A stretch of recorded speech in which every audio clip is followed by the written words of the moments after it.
ছেলেরা মাকে বৃদ্ধাশ্রমে পাঠায় না, এর জন্য মেয়েরাই দায়ী। কারণ কোনো অবিবাহিত ছেলের মাকে আপনি বৃদ্ধাশ্রমে খুঁজে পাবেন না। বিয়ের পর বউ এসেই বৃদ্ধাশ্রম ঠিক করে। সব জায়গায় দেখি মেয়েরাই মেয়েদের চরম হিংসা করে। কখনো দেখবেন না কোনো ছেলের হিংসায় মেয়েরা অতিষ্ঠ।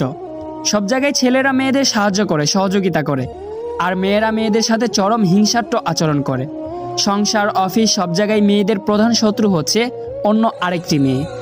এমনকি কোনো অনুষ্ঠানে অপরিচিত কোনো মেয়েকে সুন্দর লাগছে দেখে সেই মেয়েকে নিয়ে অন্য মেয়েরা হিংসায় জ্বলে পড়ে ছারখার হয়ে যায়।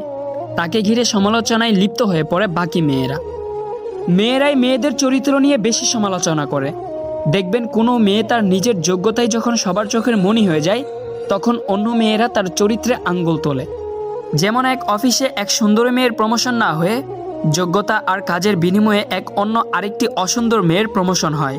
কারণ সে তার রূপে নয়, কাজে মনোযোগী ছিল। একটু বেশি সময় নিয়ে কাজ শেষ করেই তবেই বাড়িতে ফিরত, যার কারণে সে দ্রুত প্রমোশনের মুখ দেখে।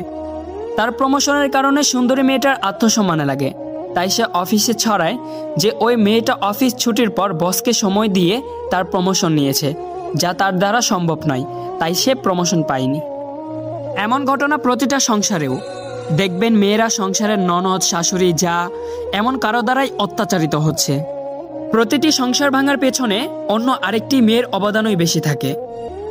বাস, ট্রেন, সব জায়গায় দেখবেন মেয়েদের সিট ছেড়ে দিয়ে ছেলেরা দাঁড়িয়ে যায়। অথচ কোনো গর্ভবতী মেয়েকে দেখেও কোনো মেয়ে কখনোই সিট ছেড়ে দাঁড়িয়ে যেতে দেখেনি কেউ। বিভিন্ন অনুষ্ঠানে গিয়ে দেখবেন ছেলেরা সহজেই কথা বলে, কিন্তু মেয়েদের সাথে সেধে সেধে কথা বলতে গেলেও তারা কেমন যেন একটা আচরণ করে। তবে সব মেয়ে এক না, এটা নির্ভর করে বংশ, চরিত্র, ব্যবহার, শিক্ষা আর নৈতিকতাহীন মেয়েদের, যার সংখ্যা দিনকে দিন বেড়েই চলেছে। তাই সব মেয়ে